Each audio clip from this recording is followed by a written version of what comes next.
తండ్రి అయిన దేవుని నామమునకు మహిమ కలుగునుగాక. ప్రభువు నామమున మీకు శుభములను ఆహ్వానాన్ని తెలియజేస్తున్నాను.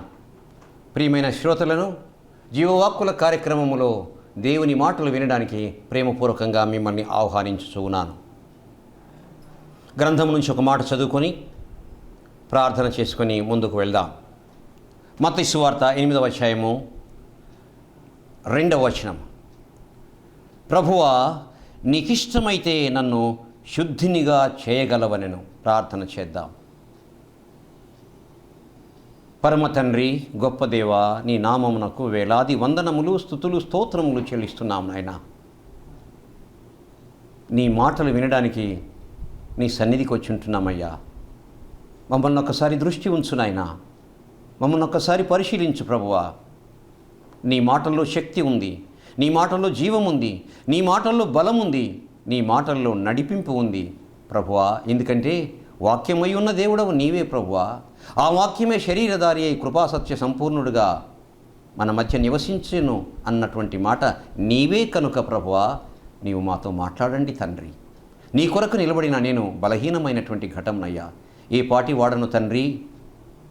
మా ప్రభువా, నాతో మాట్లాడండి, మాతో మాట్లాడండి, మా శ్రోతలతో మాట్లాడమని నీ మాటలు వినగలిగినటువంటి చెవిని, సిద్ధమైనటువంటి హృదయాన్ని గ్రహించగలిగినటువంటి వివేకము మాకు ప్రసాదించుమని యేసు నామమున ప్రార్థిస్తున్నాము తండ్రి. ఆమేన్. నా ప్రియమైనటువంటి వారలారా, హృదయములో ఉన్న దానిని బట్టి ఏ విషయమైతే మన హృదయంలో ఉంటుందో, ఏ రీతిగా మన హృదయంలో ఒక విషయం ఉంటుందో, హృదయంలో ఉన్న దానిని బట్టి మన యొక్క మాటలు బయటపడతాయండి. అంతేకాకుండా ఒక వ్యక్తి మరొకరితో మాట్లాడే విధానము, సంబోధించే విధానము, పలకరించే విధానము ద్వారా ఆ వ్యక్తి యొక్క హృదయము బయటపడుతుంది, హృదయము తెలియజేయబడుతుందండి. మాటల ద్వారా, సంభాషణ ద్వారా, సంబోధన ద్వారా, ఉపయోగించే పదాల ద్వారా ఒక వ్యక్తి యొక్క హృదయము బయటపడుతుందండి. ఓ మాట ఏంటంటే, a wise man's mouth will be in his heart. వివేకవంతుని యొక్క నోరు అతని హృదయంలో ఉంటుందట. A fool's heart will be on his lips. మూర్ఖుడైనటువంటి వాడి యొక్క హృదయము వాడి పెదవుల మీద ఉంటుందంట. వివేకవంతుడైనటువంటి వాడి యొక్క నోరు వాడి హృదయంలో ఉంటుంది, మూర్ఖుడైనటువంటి వాడి యొక్క హృదయం వాడి పెదవుల మీద ఉంటుందట. చక్కని మాట చెప్పబడింది. ఒక వ్యక్తి మాట్లాడే తీరు, సంబోధించే తీరు, వ్యక్తం చేసే పదాలు, ఉపయోగించే పదాల వలన ఆ వ్యక్తి యొక్క హృదయం ఏంటో తెలుస్తుంది, ఆ వ్యక్తి యొక్క భయభక్తులు ఏంటో తెలుస్తుంది, ఆ వ్యక్తికి ఉన్నటువంటి గౌరవ మర్యాదలు ఏంటో తెలుస్తుందండి. దాన్ని బట్టి ప్రభు అనుగ్రహిస్తూ ఉంటాడండి. దాన్ని బట్టి ప్రభు వింటాడు ప్రార్థన, ఆలకిస్తాడు ప్రార్థన, అనుగ్రహిస్తాడు ప్రార్థన. అది చాలా ప్రాముఖ్యమైనటువంటిది. యేసును సంబోధించుట అనే అంశం నేను మీతో పంచుకోవాలని చెప్పేసి కోరుకుంటున్నాను. నా ప్రియమైనటువంటి శ్రోతలారా, మత్తయి సువార్త 8వ అధ్యాయము 2వ వచనములో, అంతవరకు ప్రభువుల వారు ఆ కొండ మీద ప్రసంగం చేసి దిగి వస్తాడండి. 5, 6, 7 ఈ 3 అధ్యాయాలు మత్తయి సువార్తలో కొండ మీది ప్రసంగము, సెర్మన్ ఆన్ ద మౌంట్ అంటారు. బహుజన సమూహములు తండోపతండాలుగా వచ్చారు. బోధించిన తర్వాత కొండ మీద నుంచి దిగి వస్తాడండి. అక్కడ 8వ అధ్యాయం 2వ వచనం రాయబడిన మాట ఏంటంటే, ఆయన కొండ మీద నుండి దిగి వచ్చినప్పుడు బహుజన సమూహములు ఆయన వెంబడించెను. ఇదిగో కుష్ఠరోగి వచ్చి ఆయనకు మ్రొక్కి, ప్రభువా, నీకిష్టమైతే నన్ను శుద్ధినిగా చేయగలవు. చాలా మంచి మాట. ప్రభువా, నీకిష్టమైతే నన్ను శుద్ధినిగా చేయగలవు. మంచి మాట అన్నాడండి. ప్రభువా అన్నాడు. కుష్ఠరోగి ఆయన ఎదురుకు వచ్చి, ముందు ఆయన చేసిన కుష్ఠరోగి చేసిన పని ఏంటంటే, ఆయనకు మొరక్కుట, మోకరించి పాదాల మీద మొరక్కుట. అది అతనికి ఉన్నటువంటి విధేయత, భక్తి ప్రపత్తులను తెలియజేస్తుంది. కుష్ఠరోగి అయినప్పుడు ప్రభు దగ్గరికి వచ్చి ఆయనకు మొరక్కి, ప్రభువా, నీకు ఇష్టమైతే నన్ను శుద్ధినిగా చేయగలవు. మంచి కోరిక, విధేయత కోరిక, భయభక్తులతో కోరిక, డెఫినెట్గా ఖచ్చితమైనటువంటి కోరిక. నీకు ఇష్టమైతే నువ్వు చేయగలవు. వెంటనే కుష్ఠరోగం పోతుంది, శుద్ధుడైపోతాడు, వెళ్ళిపోతాడండి. ప్రభువా, ప్రభువా అని సంబోధించాడండి. ప్రభువా. నేటి సమాజంలో పెద్దవారిని సంబోధించే విధానం చాలా చిత్రంగా మారిపోయింది. నమస్తే సార్, నమస్తే అయ్యగారు, నమస్తే మాస్టారు, నమస్తే అండి, ఈ విధంగా. నేటి సమాజంలో హాయ్ నమస్తే బాధకరమైన విషయం అండి. మరి ఏమనుకోవాలో తెలియని రోజుల్లో ఉన్నాం మనం. ప్రభువా ప్రభువా ప్రభువా, ఎంత మంచి పిలుపు, ఎంత మంచి సంబోధన. నా ప్రియమైన వారలారా, మన సంబోధన ఎలా ఉంటుందో మన హృదయం, మన జీవితం అలా ఉంటుంది. ఆయనను ప్రభువుగా సంబోధించాలి, ఆయనను ప్రభువుగా పిలవాలి, ఆయనను ప్రభువుగా చేర్చుకోవాలి. ఇంకొక ఉదాహరణ మత్తయి సువార్త 8వ అధ్యాయంలోనే 5 నుంచి 5వ వచనం నుంచి 13వ వచనం వరకు అక్కడ ఒక శతాధిపతి కనపడతాడు మనకు. అప్పుడు ఒక శతాధిపతి కనపడతాడండి. ప్రభువా ప్రభువా అంటాడు 2 సార్లు. దగ్గరికి వచ్చి అడుగుతాడు. తన ఇంటి నుంచి మనిషిని పంపించవచ్చు, ఒక సైనికుడిని, వెళ్ళు యేసు వచ్చాడంట, ఆ గవిని దగ్గర ఉన్నాడు, నేను రమ్మన్నానని చెప్పని పంపించవచ్చు. కానీ అలా కాకుండా అతనే వస్తాడు స్వయంగా అక్కడికి వచ్చి, ప్రభువా నా దాసుడు మిగుల పక్షవాతంతో పడి ఉన్నాడయ్యా అంటాడు. అతని వచ్చుట, సంబోధించుట, పిలుచుట, మాట్లాడుట ఎందు మురిసిపోయినటువంటి, సంతోషించినటువంటి, ఇష్టపడినటువంటి యేసు, పద నేను వస్తాను వెంటనే అంటాడు, ప్రభువా ప్రభువా నువ్వు నా ఇంటికి రావడానికి నేను ఏ పాటి వాడినయ్యా, ఎంతటి వాడని ప్రభువా, అపాత్రుడనయ్యా, అయోగ్యుడనయ్యా, నా ఇంటికి అంత అర్హత లేదు ప్రభువా, నువ్వు పాదాలు పెట్టాలంత అర్హత లేదు. ఇక్కడి నుంచి ఒక్క మాట అంటే చాలయ్యా, ఇక్కడి నుంచి ఒక మాట అంటే చాలు ప్రభువా, నా దాసుడు బాగుపడతాడు, బాగవుతాడయ్యా అని విశ్వాసాన్ని చూసి ఆశ్చర్యపోతాడు. అంతటా యేసు అతని విశ్వాసమును చూచి ఆశ్చర్యపడి, ఇంతటి విశ్వాసం కలిగిన వారిని ఇశ్రాయేలులో నేను ఎవరినైనా చూడగలనా అంటాడండి. నా ప్రియమైన వారలారా, ఇక్కడ ప్రభువా ప్రభువా అంటూ ప్రభు అని చెప్పి, ప్రభు అంటే అధిపతిగా ఆయనను అంగీకరించి ఆధిపత్యాన్ని ఒప్పుకుంటున్నటువంటి ఈ శతాధిపతి కోరికను మన్నించి అతని యొక్క దాసుని స్వస్థపరుస్తాడు ప్రభు అయినటువంటి Yesu. Very good, very great.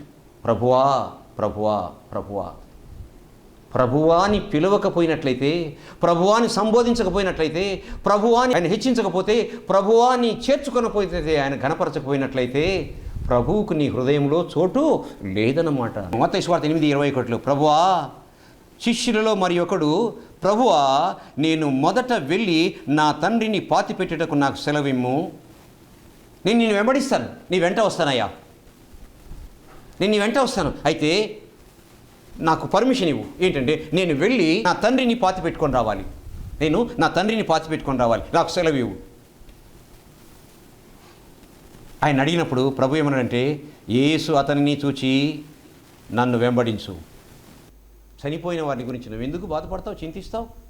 మృతులు వారి యొక్క మృతులను పాతి పెట్టుకుంటావు, నువ్వు మృతుడవు కాదయ్యా.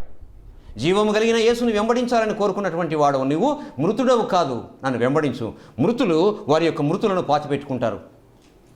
ఖండితంగా చెప్పాడు, ఖండించి చెప్పాడు. నా ప్రియమైనటువంటి వారలారా, కాబట్టి మొదటి వారు ఇద్దరు అన్నట్లుగా ప్రభువాని హృదయముతో అనలేదు. కుష్ఠరోగి ప్రభువాని హృదయముతో అన్నాడు. శతాధిపతి ప్రభువా ప్రభువాని 2 సార్లు ఆయనను సంబోధించాడు, జవాబు పొందాడు. ఇతను ప్రభువాని సంబోధించాడు, అయితే సరి చేసుకో, చక్క చేసుకో అని చెప్పేసి హెచ్చరించబడ్డాడు. ఆ ప్రియమైనటువంటి వారలారా, ఇంకొక ఉదాహరణ మత్తయి సువార్త 8వ అధ్యాయంలోనే 25, 26, 27 వచనములలో ఒక సందర్భం ఉంది. ప్రభువా అంటాడు, అల్ప విశ్వాసంతో అంటాడు. ప్రభువా అంటాడు, అల్ప విశ్వాసముతో అంటాడు ఒక శిష్యుడు. మత్తయి సువార్త 8వ అధ్యాయము 25, 27లలో ఈ మాట రాయబడింది. ఆయన దోణి ఎక్కినప్పుడు ఆయన శిష్యులు ఆయన వెంట వెళ్ళిరి. అంతటా సముద్రము మీద తుఫాను లేచినందున ఆ దోణె అలల చేత కప్పబడెను. అప్పుడు ఆయన నిద్రించుచుండగా సముద్రము అల్లకల్లోలంగా ఉంది, అలలు లేచి పడుతున్నాయి. ఆ పడవ అటు ఇటు సముద్రం మీద అలలాడుతుంది. ఆ సమయంలో ప్రభు నిద్రపోతున్నాడట. అరే సముద్రం అలా ఉంటే ఆయన నిద్రపోతున్నాడేంటి? మన మనసులో వచ్చే ప్రశ్న ఇది. వీళ్ళేమో గందరగోళంగా ఉంది, బాధపడుతున్నారు, భయపడుతున్నారు, చనిపోతామేమో. ఎందుకు నిద్రపోతున్నాడు? వారి యొక్క మనస్థితి, వారి యొక్క విశ్వాసము, వారి యొక్క మానసిక హృదయ పరిస్థితి యేసుకు తెలుసు కాబట్టి యేసు నిద్రపోతున్నాడండి. యేసుకు నిద్రపోతున్నాడండి. వాళ్ళ యొక్క పరిస్థితి తెలుసు కాబట్టి. ఆయనకు అతీతమైనటువంటి శక్తి ఏది లేదు. సముద్రం కాదు కదా, మరి దేనినైనా సరే ఆయన శాసించగలడు, ఖండించగలడు, గద్దించగలడు, సరిచేయగలడు, నిమ్మళించగలడు యేసు. అప్పుడు వాళ్ళు వచ్చేమంటారంటే, వారు ఆయన యొద్దకు వచ్చి, ప్రభువా నశించిపోతున్నాము, మమ్ము రక్షించుమని చెప్పి ఆయనను లేపిరి. ప్రభువా నశించిపోతున్నాము, లే ప్రభువా అని చెప్పేసి. అందుకు ఆయన అంటాడు, అల్ప విశ్వాసులారా ఎందుకు భయపడుతున్నారు? విశ్వాసం ఉంది, ప్రభువా అంటున్నారు, కానీ విశ్వాసం సంపూర్ణంగా లేదు. ఎలా ఉంది? అల్పంగా ఉంది, తక్కువగా ఉంది, కొద్దిగా ఉంది, లోపించింది విశ్వాసము. అల్ప విశ్వాసులారా. శిష్యులే మరలా వారు ఆయన వెంట ఉన్నారు, వింటున్నారు, ఆయనతో పాటు తింటున్నారు, ఆయన యొక్క అద్భుతాలు ఆశ్చర్యాలు చూస్తున్నారు. అద్భుతాలు చేశాడు ఆయన, ఆశ్చర్యాలు చేశాడు. అయినప్పటికీ కూడాను విశ్వాసం సంపూర్ణంగా లేదు. అందువలన వారి విశ్వాసం మీద వారికి తెలియచేయడానికి ప్రభువులు వారు నిద్రపోతున్నారు ధోనిలో. అందుకు ఆయన అల్ప విశ్వాసులారా ఎందుకు భయపడుతున్నారని వారితో చెప్పి లేచి గాలిని సముద్రమును గద్దింపగా మిక్కిలి నిమ్మలమాయను. అయిపోయిందండి. చేయవలసిన పని ప్రభువు చేశాడండి. అయితే వారి యొక్క అల్ప విశ్వాసాన్ని వారికి తెలియజేసి గద్దించాడండి. వారి యొక్క అల్ప విశ్వాసాన్ని వారికి తెలియజేసి ప్రభువులు వారు గద్దించాడండి. ప్రభు అంటూనే ఉన్నారు, అయితే అల్ప విశ్వాసంతో అంటున్నారు. కుష్ఠరోగి సంపూర్ణమైన విశ్వాసముతో నీకు ఇష్టమైతే నువ్వు చేయగలవు, సంపూర్ణమైన విశ్వాసాన్ని తెలియజేశాడు ప్రభువా అంటూ. శతాధిపతి ప్రభువా నువ్వు నా ఇంటి దాకా రానక్కర్లేదయ్యా, ఇక్కడ ఉండి ఒక్క మాట అంటే చాలు ప్రభువా, అపాత్రుడనయ్యా నా గృహము అపాత్రమైనది. Very good, 100% faith. ఒక శిష్యుడు ప్రభువా అంటున్నాడు, కానీ పాత జీవితము, వెనక జీవితము తన హృదయంలో ఉంది. నా తండ్రిని వెళ్ళి పాతి పెట్టుకొని మళ్ళీ వస్తానయ్యా, నేను నిన్ను వెంబడిస్తాను. బోధకుడా అని అనలేదు. ఇక్కడ ఈ వ్యక్తి శాస్త్రి వచ్చి బోధకుడా అంటాడు. అంటే ఇందులో తేడా ఏంటి? నువ్వు నా ప్రభువు కాదు, నువ్వు నా అధిపతివి కాదు, నువ్వు అధికారివి కాదు, నువ్వు లోకాధికారివి, సృష్టి అధికారివని నేను ఇంకా అంగీకరించడం లేదు. నేను బోధకుడును, నీవు బోధకుడవు అని యేసును తన వలె ఆయన కూడా బోధకుడు అని సంబోధించాడండి. అంటే ప్రభువును తనతో సమానంగా భావించాడండి, తనతో సమానంగా భావించాడు. మరి ఇటువంటి వ్యక్తి ఏమంటున్నాడు? ఇటువంటి వ్యక్తి ప్రభువా నేను నీ వెంట వస్తానయ్యా, నువ్వు ఎక్కడికి వెళ్ళినా వస్తానయ్యా.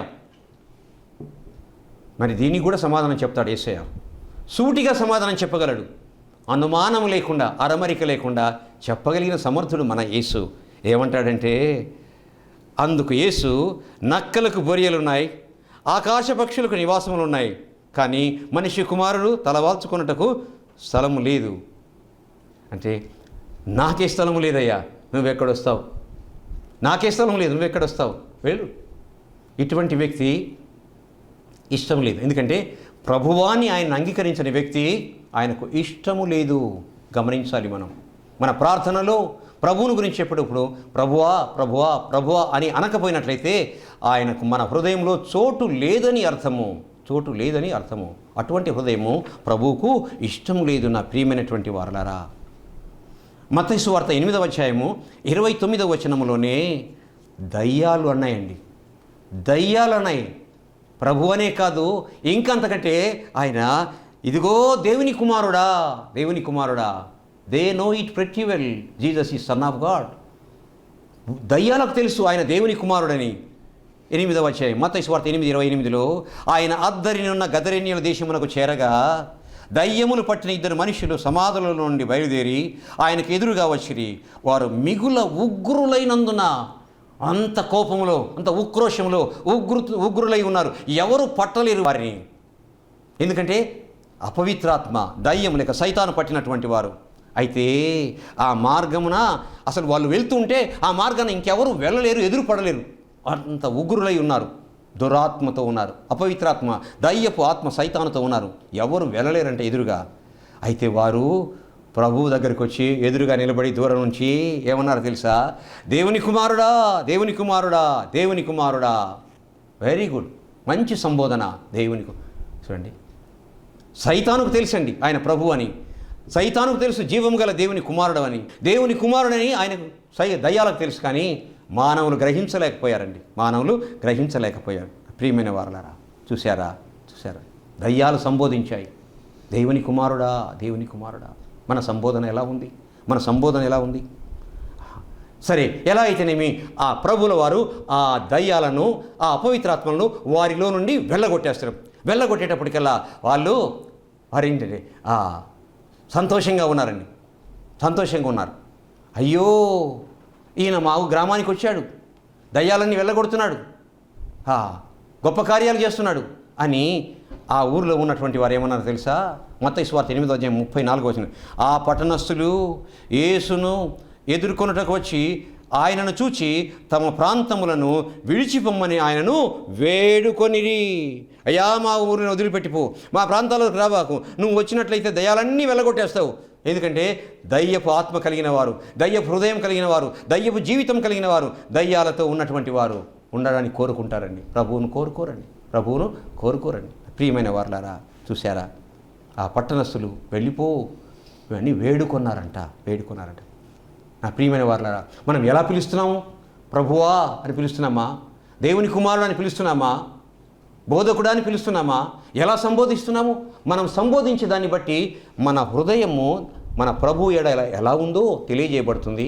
తద్వారా ఆయన మన యొక్క విజ్ఞాపన అంగీకరిస్తాడు. మనం ఎలా పిలిచినా, ఎటువంటి వాళ్ళమైనా మనల్ని ఆయన ఎలా పిలుస్తాడు? మన ఎడల ఆయన పిలుపు ఎలా ఉంటుందంటే అమృత తుల్యమైనటువంటి వాక్కులు ఆయన నోట నుండి వస్తాయండి. అద్భుతమైనటువంటి వాక్కులు ఆయన నోటి నుండి వస్తాయండి. ప్రేమపూరితమైనటువంటి మాటలు ప్రభు నోటి నుండి వస్తాయండి. మత్తయి సువార్త 9:2 జనులు పక్షవాయువు కలిగినటువంటి వ్యక్తిని మంచము మీద అలాగే ఎత్తుకొని వస్తారు. పక్షవాయువు కలిగిన వ్యక్తిని మంచముతో అలాగే ఎత్తుకొని వస్తారు. మత్తయి సువార్త 9:2 ఇదిగో జనులు పక్షవాయుతో మంచము పట్టి ఉన్న ఒకరిని ఆయన యొద్దకు తీసుకొని వచ్చిరి. యేసు వారి విశ్వాసమును చూచి, ఎంతటి విశ్వాసం కలిగిన హృదయం ఉందో వారికి చూసిన తర్వాత వారితో అంటాడనమాట, వారిని ఆపి మంచం మీద ఉన్నటువంటి పక్షవాయువు కలిగినటువంటి వ్యక్తితో అంటాడనమాట, కుమారుడా ధైర్యముగా ఉండుము, నీ పాపాలు క్షమించబడ్డాయి. కుమారుడా, ఎంత చక్కని పిలుపు, ఎంత గొప్ప పిలుపు, ఎంత మంచి పిలుపు. నీ పాపాలు క్షమించబడి ఉన్నాయి. మరి వారు తెచ్చిందేమో బాగు చేయించుకోవడానికి, మరి ఈయనేమో పాపాలు క్షమించబడినాయి అంటాడు. వారి ఉద్దేశం ఏంటంటే స్వస్థపరచుకోవడం. కానీ ప్రభు వచ్చింది స్వస్థపరచడానికి కాదు, అది ప్రధానమైంది కాదు. పాపిని రక్షించడానికి, పాపపు శిక్ష నుంచి రక్షించడానికి, పాపిని క్షమించడానికి వచ్చాడు. అది ప్రధానమైంది. ఆయన బాగు చేయడము కష్టమేం కాదు. లాజరును సమాధిలో నుంచి లేపినటువంటి ఆయన ఈ వ్యాధి వ్యవస్థని బాగు చేయలేడా? బాగు చేయగలడు, నో డౌట్. అంటాడు, నా కుమారుడా నువ్వు ధైర్యముగా ఉండుము, నీ పాపములు క్షమించడు. పాపిని కుమారుడా అని సంబోధిస్తాడండి. కుమారుడా ఎంత గొప్ప ప్రేమ. అదేవిధంగా మత్తయి సువార్త 9:20 12 సంవత్సరముల నుంచి రక్తస్రావ రోగంతో బాధపడుతుంది ఒక ఆమె. ఎదురుగా రాలేదు, మాట్లాడలేదు, అడగలేదు, జనులలో నుండి ఆయన దగ్గరికి రాలేదు. రానివారు సమీపంలోకి. నేను ఆయన వెనకకు వెళ్ళి ఆయన పై వస్త్రపు చెంగును ముట్టితే చాలు నేను స్వస్థపడతానని గొప్ప విశ్వాసంతో వెనక వచ్చింది. ఆ వెనక నుంచి ఆయన యొక్క వస్త్రపు చెంగు ముట్టుకుంది. ప్రభావం ఆయనలో నుంచి వెళ్ళింది. ఆమెకు స్వస్థత చేకూర్చబడింది. రక్తస్రావం ఆగిపోయింది. ఎవరో నన్ను ముట్టారు, నాలో నుంచి ప్రభావం పోయింది. ప్రభువా, ఇంతమంది నీ మీద పడుతున్నారు, ఎవరు ముట్టారు, ఎవరు తాకారు, ఎవరు తగిలారు, ఎలా చెప్పగలము? ప్రభు అంటాడు, నో, ఎవరో ముట్టారు, ప్రభావం నాలో పోయింది, నాలో నుండి వెళ్ళింది అన్నప్పుడు ఆమె వణుకుతూ వచ్చి నిలబడుతుంది. నిన్ను అంటుకున్నది నేనే ప్రభువా. అప్పుడు అంటాడు, కుమారి ధైర్యముగా ఉండుము, నీ విశ్వాసము నిన్ను బాగుపరచను. కుమారి యేసయ్య పిలుపు ఎంత బాగుంటుందో. కుమారుడా అని పిలుస్తాడు, కుమారి అని పిలుస్తాడు. ఆ తర్వాత మత్తయి సువార్త 20వ అధ్యాయం 40వ వచనంలో ఇంకా ఏమంటాడంటే, సహోదరుడా సహోదరుడా, ఏ దేవుడైనా పిలిచాడా, ఏ ప్రభు అయినా పిలిచాడా, ఏ అధికారి అయినా పిలిచాడా, కుమారి కుమారుడా, సోదరుడా సోదరుడా. చూసారా, మీరు ఆకలినప్పుడు నాకు అన్నం పెట్టారు, దుస్తులు లేనప్పుడు దుస్తులు ఇచ్చారు, రోగినైనప్పుడు నన్ను పరామర్శించారు, చెరసాలలో ఉన్నప్పుడు నన్ను దర్శించారు అని శిష్యులతో అంటే, తన ప్రక్కన ఉన్న వారితో అంటే, ప్రభువా నీవు నువ్వు ఎప్పుడు ఆకలిగానే ఉన్నావయ్యా మేము చూడలేదే, దుస్తులు లేకుండా ఎప్పుడున్నావు మేము చూడలేదే, రోగివై ఎప్పుడున్నావు మేము చూడలేదే, చెరసాలను ఎప్పుడున్నావు చూడలేదేంటే, ఈ నా సహోదరుల్లో ఒకరికి మీరు చేసితిరి కనుక నాకును చేసితిరి, ఈ నా సహోదరుల్లో ఒకరికి మీరు చేసితిరి కనుక నాకును మీరు చేసితిరి. సహోదరులు సహోదరులు సహోదరులు. ఇంకా ఇంకా ఎంత ఎంత గొప్ప హృదయం అంటే, ఇస్కరియోతు యూదా ఆయన దగ్గరికి వస్తాడండి. ఎందుకు వచ్చాడు? అప్పగించడానికి వస్తాడండి. శత్రువు, దుర్మార్గుడు, కపట హృదయం కలిగినవాడు యేసును అప్పగిస్తానని చెప్పేసి ఆ అధికారులతో మాట్లాడుకొని పైకం అడ్వాన్స్గా కూడా తెచ్చుకున్నాడండి. ఏమని చెప్పాడు? ఆయన మీరు గుర్తుపట్టలేరు, నేను వెళ్తాను అని ముద్దు పెట్టుకుంటాను ఆ రాత్రిపూట, నేను ఎవరినైతే ముద్దు పెట్టుకుంటానో ఆయన యేసు అని చెప్పేసి ముందుగానే చెప్తాడు. ఆ గుర్తు చెప్తాడు. గెత్సెమనే తోటకు తీసుకొని వస్తాడండి. వెనక సైనికులు ఉన్నారు, దివిటీలు పట్టుకొని వస్తున్నారు. యేసు దగ్గరికి వచ్చాడు, దూరంలో ఉన్నాడు. ఒకవేళ తటపటాయించాడేమో, భయపడ్డాడేమో, ముందుకు రాలేకపోయాడేమో, కొంచెం జాప్యం చేశాడేమో ఆయన దగ్గరికి వచ్చి ముద్దు పెట్టుకోవడానికి. యేసు అంటాడు ఒక మాట, మత్తయి సువార్త 26వ అధ్యాయము 49-50 వచనాల్లో, యేసునొద్దకు వచ్చి బోధకుడా నీకు శుభమని చెప్పి, ఎంత చక్కగా నటిస్తున్నాడండి. ముద్దు పెట్టుకోవడానికి వచ్చాడండి. ఆ ముద్దు పెట్టుకోవడానికి వచ్చి ఏమంటున్నాడంటే, బోధకుడా నీకు శుభము అని ఆయనను ముద్దు పెట్టుకోవడానికి వచ్చాడు. అప్పుడు అంటాడు ప్రభు, చెలికాడా చెలికాడా, అటువంటి దుర్మార్గుని కూడా ప్రభు పిలుస్తాడు. చెలికాడా చెలికాడా, ఎంత గొప్పవాడండి ప్రభు. నిజంగా నా ప్రియమైన వారలారా, అబ్రహామును పిలిచినప్పుడు అంటాడు, అబ్రహామా అన్నప్పుడు చిత్తము ప్రభువా. What a great and very good obedient response. చిత్తము ప్రభువా అబ్రహామును పిలిచినప్పుడల్లా, ఏ కోరిక కోరినా సరే చిత్తము, నీ కుమారుణ్ణి, ఒక్కగానొక్క కుమారుణ్ణి, నువ్వు బహుగా ప్రేమించు కుమారుణ్ణి దహన బలిగా అర్పించు. చిత్తము ప్రభువా. He did not say no, no అని చెప్పలేదు. నా ప్రియమైన వారలారా, యాకోబుని పిలుస్తాడు, యాకోబు యాకోబు 2 సార్లు పిలుస్తాడండి. అబ్రాహామును కూడా అబ్రామా అబ్రామా 2 సార్లు పిలుస్తున్నాడంటే, ప్రేమ ఎక్కువైతే పిలుస్తారు, ఆప్యాయత ఎక్కువైతే పిలుస్తారండి. యాకోబు యాకోబు అని పిలిచాడండి. ఆదికాండం 46వ అధ్యాయము 2వ వచనంలో. అందుకు అతడు చిత్తము ప్రభువా. ఎందుకు ఆశీర్వదించబడ్డారు వారంటే, ఆయన పిలుపుకు ఎట్లా రెస్పాండ్ అయ్యారు. చిత్తము ప్రభువా అని అబ్రహాము, చిత్తము ప్రభువా అని యాకోబు. ఇంకా మోషేనైతే ఎన్నిసార్లు మోషేతో మాట్లాడినంత విస్తారంగా ఎవరితో మాట్లాడలేదు. ఆ పొద కాలిపోతూ ఉంది, పొద నుంచి మంట వస్తుంది కానీ పొద కాలిపోవడం లేదు, మంట వస్తుంది కానీ పొద కాలిపోవడం లేదు. ఎందుకు కాలిపోవడం లేదు అని చెప్పేసి అక్కడికి వెళ్తాడు. వెళ్ళేటప్పుడు మోషే మోషే, వెంటనే అదే మొట్టమొదటిసారి పిలవడము చిత్తము ప్రభువా. మొదటి పిలుపుకే రెస్పాన్స్ ఎలా ఉందంటే చిత్తము ప్రభువా.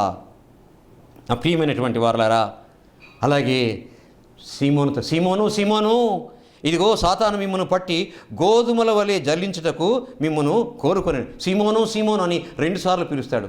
సౌలు దమస్కు మార్గంలో ఉన్నప్పుడు సౌలా సౌలా అని చెప్పేసి పిలుస్తాడండి. 2 సార్లు పిలుస్తాడండి. ప్రేమాతిశయం చేత ఆప్యాయతతో ఆయన 2 సార్లు అబ్రామా అబ్రామా, యాకోబు యాకోబు, మోషే మోషే, సీమోను సీమోను, సౌలా సౌలా అని పిలుస్తాడండి.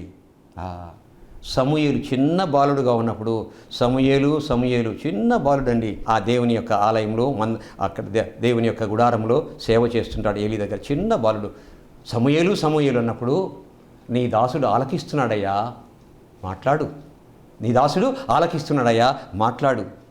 అలా దేవునికి విధేయత చూపించినారు కాబట్టి అబ్రహాము విశ్వాసులకు పితామహుడు అయ్యాడు. అంతేకాకుండా దేవునికి స్నేహితుడు అయ్యాడు. అలా చిత్తము ప్రభువా అని సమాధానం చెప్పినాడు కనుకనే యాకోబు 12 గోత్రముల వారికి మూలకర్త అయిపోయాడు. మోషే మోషే అని పిలిచినప్పుడు చిత్తము ప్రభు అన్నాడు కాబట్టి ధర్మశాస్త్రానికి కర్త అయిపోయాడు. సీమోను సీమోను అని పిలువబడ్డాడు కాబట్టి ప్రభు కొరకు ఘనమైనటువంటి సేవ చేసినటువంటి గొప్ప అపోస్తులుడు అవుతాడు.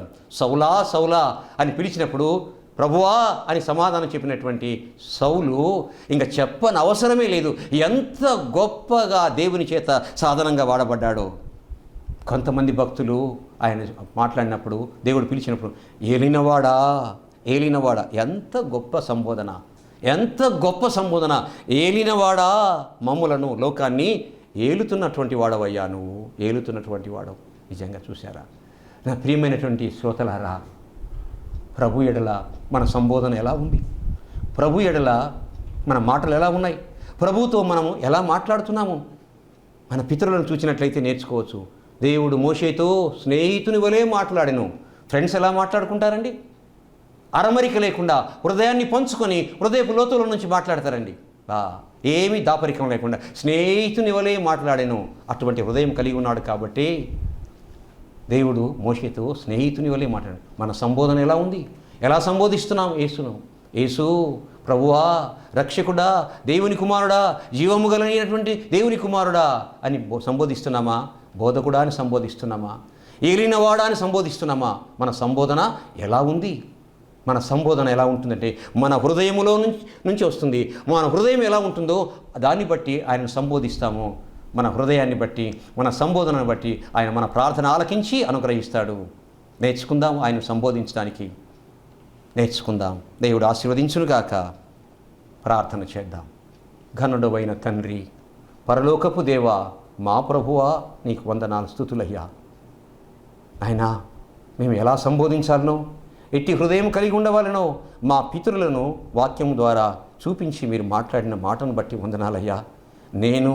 మేము మా శ్రోతలు ప్రభువాని సంబోధించడానికి, దేవుని కుమారుడిని సంబోధించడానికి, సజీవుడవని సంబోధించడానికి ప్రభువా నువ్వు మాట్లాడినప్పుడు చిత్తము ప్రభువా అని నీ యొక్క మాటకు విధేయత చూపడానికి తండ్రి మేము నేర్చుకోవడానికి, ఎదగడానికి, ఫలించడానికి, ఆశీర్వదించబడడానికి సహాయం చేయి తండ్రి. విన్న శ్రోతలందరినీ కృపగల మీ పాదముల చింత మీకు అప్పగించుకుంటూ దీవించి ఆశీర్వదించమని యేసు నామమున ప్రార్థిస్తున్నాము తండ్రి. ఆమేన్. తండ్రి, కుమార, పరిశుద్ధాత్మ త్రిత్వ దేవుని యొక్క కృప అనుగ్రహించబడునుగాక. ఆమేన్. మా address reverend doctor why Manirao గారు, ఇమ్మానుయేలు బాప్టిస్ట్ చర్చ్, క్రాంతినగర్, దర్గామెట, నెల్లూరు. మా సెల్ నంబర్ 9440254020.